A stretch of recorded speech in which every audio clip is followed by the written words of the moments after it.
નીલમ ક્યાં સુધી આ ઘરમાં પડી રહેશે? રસોડામાં વેલણ પછાડતા કવિતા વહુએ જેવું આ વાક્ય કહ્યું, આખા ઘરમાં સન્નાટો છવાઈ ગયો. બેઠક ખંડમાં બેઠેલી નીલમે બધું સાંભળી લીધું હતું. તે છેલ્લા 7 મહિનાથી પિયરમાં રહી હતી. લગ્ન પછી તેની સાસરીમાં રોજ ઝઘડા થતા હતા. અને એક દિવસ ગુસ્સામાં આવીને તે પોતાનો સામાન લઈને પિયર આવી ગઈ હતી. શરૂઆતમાં બધાને લાગ્યું કે થોડા દિવસોમાં મામલો શાંત થઈ જશે અને તે પાછી જતી રહેશે. પરંતુ મહિનાઓ પર મહિનાઓ વીતતા ગયા. હવે ઘરમાં દરેક વાતમાં નીલમનો પક્ષ લેવામાં આવતો. તેને કોઈ કંઈ કહેતું નહીં અને બધા નિયમો માત્ર કવિતા માટે જ બનતા હતા. સવારે સૌથી પહેલાં ઉઠીને ચા નાસ્તો બનાવવો એ કવિતાનું કામ હતું. પરંતુ નીલમ 10 વાગ્યા સુધી સૂતી રહે તો કોઈ કંઈ કહેતું ન હતું. રસોડાના કામમાં મદદ ન કરે તો પણ બધા હસીને ટાળી દેતા. પરંતુ જો કવિતાથી એક કામ છૂટી જાય તો સાસુ વિમળાબેનને ગુસ્સો આવી જતો. આજે પણ સવારથી કવિતા એકલી આખા ઘરનું કામ કરી રહી હતી.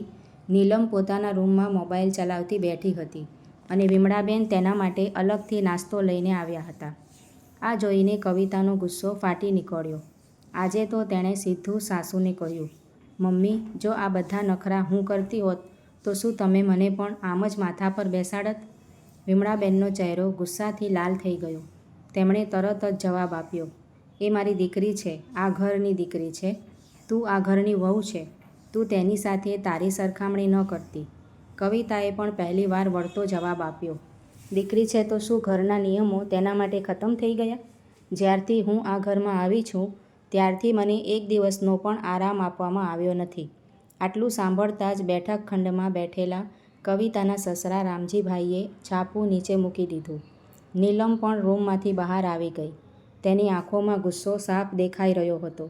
તેણે ટોણો મારતા અવાજમાં કહ્યું, જો તને આટલું જ ખરાબ લાગે છે તો કામ ન કર. કોઈએ તારી સાથે જબરદસ્તી થોડી કરી છે? કવિતાએ તેની તરફ જોયું અને પહેલીવાર ડર્યા વગર બોલી, કામથી મને વાંધો નથી દીદી. વાંધો તો એ વાતનો છે કે આ ઘરમાં ન્યાય નથી. કવિતાની આ વાત સાંભળીને ઘરનું વાતાવરણ વધુ ગરમ થઈ ગયું. નીલમે ગુસ્સામાં કહ્યું, ભૂલીશ નહીં કે તું વહુ છે અને હું આ ઘરની દીકરી છું. પરંતુ આ વખતે કવિતા ચૂપ ન રહી. તેણે એવી વાત કહી દીધી જેનાથી બધાના ચહેરાનો રંગ જ બદલાઈ ગયો. ત્યાં જ બહારથી મોટરસાયકલનો અવાજ આવ્યો. કવિતાનો પતિ અમિત ઓફિસેથી પાછો ફર્યો હતો. તે એક ખાનગી કંપનીમાં એકાઉન્ટ્સનું કામ કરતો હતો અને સવારથી સાંજ સુધી ઘરની બહાર રહેતો હતો. તે જેવો અંદર આવ્યો તેણે જોયું કે બેઠક ખંડમાં બધાના ચહેરા ઉતરેલા છે અને કવિતાની આંખો ગુસ્સાથી લાલ છે. શું થયું? અમિતે બેગ નીચે મૂકતા પૂછ્યું. વિમળાબેન તરત જ બોલી પડ્યા, તારી પત્નીને સમજાવી દે. આજે એ આપણી દીકરીને ખરું ખોટું સંભળાવવા લાગી છે. અમિતે પહેલાં તેની મમ્મી તરફ જોયું, પછી કવિતા તરફ. તેને લાગ્યું કે હંમેશાની જેમ કોઈ નાની મોટી વાત હશે. પરંતુ આ વખતે કવિતા ચૂપ ન રહી. તેણે સવારથી લઈને અત્યાર સુધીની બધી વાતો એક એક કરીને અમિતની સામે મૂકી દીધી. કેમ ઘરના બધા નિયમો માત્ર તેના માટે જ છે? કેમ નીલમ મહિનાઓથી ઘરમાં રહે છે પરંતુ કોઈ કામ કરતી નથી અને કોઈ તેને એવો સવાલ નથી પૂછતું કે આખરે તે આટલા સમયથી અહીં કેમ છે અને કેમ દરેક વાતમાં મને જ ખોટી ઠેરવવામાં આવે છે? અમિત અસહજ થઈને ઊભો રહી ગયો. સત્ય તો તે પણ જાણતો હતો, પરંતુ દરેક વખતે બહેન અને મા સામે ચૂપ રહી જતો હતો. નીલમે તરત જ વચ્ચે બોલતા કહ્યું, ભાઈ, તારી પત્નીને મારા અહીં રહેવાથી વાંધો છે. મને તમારા રહેવાથી નહીં, તમારા માટે બનેલા અલગ નિયમોથી વાંધો છે. કવિતાએ અટક્યા વિના જવાબ આપ્યો. નીલમનો ચહેરો તમતમી ઉઠ્યો. તેણે ગુસ્સામાં કહ્યું, આ મારું પિયર છે. હું જ્યાં સુધી ચાહું ત્યાં સુધી અહીંયા રહી શકું છું. કવિતાએ શાંત પરંતુ કડક અવાજમાં કહ્યું, બિલકુલ રહી શકો છો, પરંતુ આ ઘરની જવાબદારીઓ પણ બધા માટે સમાન હોવી જોઈએ.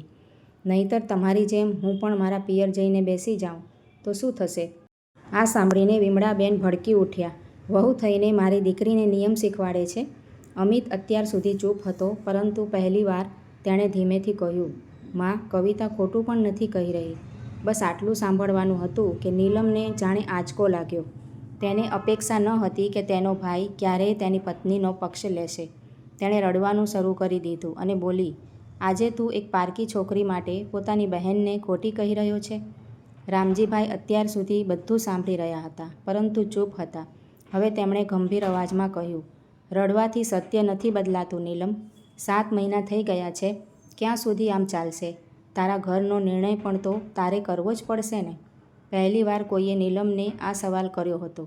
તેનો ચહેરો ઉતરી ગયો. પરંતુ આ વાત અહીંયા ખતમ ન થઈ. ગુસ્સામાં તેણે કહ્યું, જો હું આ ઘરમાં છું તો તેનું કારણ માત્ર હું નથી. જ્યારે મારા લગ્ન થયા હતા ત્યારે મને એ જ સમજાવવામાં આવ્યું હતું કે છોકરીનું સાચું ઘર તો સાસરી જ હોય છે. ભલે કેટલી પણ મુશ્કેલી હોય, પાછા પિયર ન આવવું જોઈએ. પરંતુ જ્યારે મારી સાસરીમાં રોજ મારું અપમાન થવા લાગ્યું ત્યારે કોઈએ મારો સાથ ન આપ્યો. પપ્પાએ કહ્યું હતું, થોડું સહન કરતાં શીખ, સમયની સાથે બધું ઠીક થઈ જશે. થોડું એડજસ્ટ કરી લે. વિમળાબેનનું માથું ઝૂકી ગયું. નીલમની આંખોમાંથી આંસુ વહેવા લાગ્યા. અને આજે બધા મને બોજ સમજી રહ્યા છે. પરંતુ જ્યારે હું ત્યાં રડતી હતી ત્યારે કોઈએ ન પૂછ્યું કે હું કઈ હાલતમાં છું. કવિતા પહેલીવાર ચૂપચાપ તેની વાતો સાંભળી રહી હતી. નીલમ આગળ બોલી, હું અહીં સુખથી નથી બેઠી. હું એટલા માટે રોકાઈ છું કારણ કે મને ડર હતો કે જો હું પાછી ગઈ તો ફરીથી મારે એ બધું સહન કરવું પડશે. રામજીભાઈએ ઊંડો શ્વાસ લીધો. તેમને મહેસૂસ થયું કે વાત માત્ર ઘરના કામ કે નિયમોની ન હતી, પરંતુ નીલમના મનમાં રહેલા ડર અને દર્દની પણ હતી. નીલમની વાત સાંભળીને કવિતાએ ધીમેથી કહ્યું, દીદી, તમારું ડર પોતાની જગ્યાએ સાચું છે. હું તેનું સન્માન કરું છું. પરંતુ તેનો અર્થ એ તો નથી કે ઘરમાં એક વ્યક્તિ પર બધા નિયમો લાગુ પડે અને બીજા પર કંઈ જ નહીં. હું પણ આ ઘરની સભ્ય છું. મારી સાથે પણ સમાનતાનો વ્યવહાર થવો જોઈએ. અમિતે પહેલીવાર મજબૂતીથી પત્નીનો સાથ આપ્યો. કવિતા સાચું કહી રહી છે. દીદીને સન્માન અને સહારો મળવો જોઈએ. પરંતુ ઘરની જવાબદારીઓ પણ બધાની સમાન હોવી જોઈએ. નીલમ હવે ચૂપ થઈ ગઈ. તે રાત્રે પહેલીવાર આખા પરિવારે ખુલીને બેસીને સાથે વાત કરી. વર્ષોથી જે વાતો દિલમાં દબાયેલી હતી તે સામે આવવા લાગી. વિમળાબેનને પણ અહેસાસ થયો કે દીકરીની ચિંતા કરતાં કરતાં તેમણે પોતાની વહુ સાથે અજાણતામાં ભેદભાવ કરવાનું શરૂ કરી દીધું હતું. રાતના અંતે રામજીભાઈએ એક નિર્ણય સંભળાવ્યો. હવે આ ઘરમાં કોઈના માટે અલગ નિયમો નહીં હોય. જે જવાબદારી કવિતા નિભાવશે તેમાં નીલમ પણ તેનો સાથ આપશે. અને નીલમ, તારા વૈવાહિક જીવન વિશે પણ આપણે બધા મળીને બેસીને નિર્ણય કરીશું. બીજી બાજુ કવિતાને લાગ્યું કે કદાચ હવે વસ્તુઓ બદલાશે. પરંતુ બીજા જ દિવસે સવારે એવું થયું જેની કોઈને અપેક્ષા પણ ન હતી. નીલમે પોતાનો એક મોટો નિર્ણય બધાની સામે મૂકી દીધો અને તે નિર્ણયે આખા પરિવારને ફરીથી હચમચાવી દીધો. સવારે જ્યારે બધા લોકો નાસ્તા માટે બેઠા હતા ત્યારે જ નીલમ પોતાની બેગ લઈને બહાર આવી અને તેને જોઈને બધા લોકો ચોંકી ગયા. વિમળાબેન ગભરાઈને બોલ્યા, આ શું છે નીલમ? નીલમે બેગ નીચે મૂકી અને શાંત અવાજમાં કહ્યું, મેં નિર્ણય કરી લીધો છે. રૂમમાં બેઠેલા બધા લોકો તેની સામે જોવા લાગ્યા અને એકબીજાની સામે પણ જોવા લાગ્યા. હું હવે આ ઘરમાં બોજ બનીને નહીં રહું અને ના તો મારી જિંદગીથી ભાગીશ. વિમળાબેનની આંખો ભરાઈ આવી. દીકરી, ક્યાં જઈશ? નીલમે પહેલીવાર આત્મવિશ્વાસ સાથે કહ્યું કે છેલ્લા કેટલાક મહિનાઓથી તે એક કંપનીમાં વાત કરી રહી હતી. ત્યાં તેને નોકરીની તક મળી શકે તેમ હતી. તે પહેલાં પોતાના પગ પર ઊભી થવા માંગતી હતી. પછી સમજી વિચારીને પોતાના વૈવાહિક જીવન વિશે અંતિમ નિર્ણય કરશે. રામજીભાઈ થોડીવાર સુધી તેને જોતા જ રહ્યા. પછી બોલ્યા, આ બધું તારે બહુ પહેલાં કરી લેવું જોઈતું હતું. નીલમે માથું ઝુકાવી લીધું. પછી તે કવિતા તરફ વળી અને બોલી, કવિતા, કદાચ હું તને ખોટી સમજતી હતી. કવિતાએ પણ મોડું કર્યા વિના જવાબ આપ્યો, અને કદાચ હું તમારું દર્દ પૂરી રીતે સમજી શકી નહીં. બંનેની આંખો ભીની થઈ ગઈ. વિમળાબેનને પણ પોતાની ભૂલનો અહેસાસ થઈ ચૂક્યો હતો. તેમણે કવિતાનો હાથ પકડીને કહ્યું, વહુ, દીકરીના મોહમાં મેં ઘણીવાર તારી સાથે અન્યાય કર્યો છે. મને માફ કરી દેજે.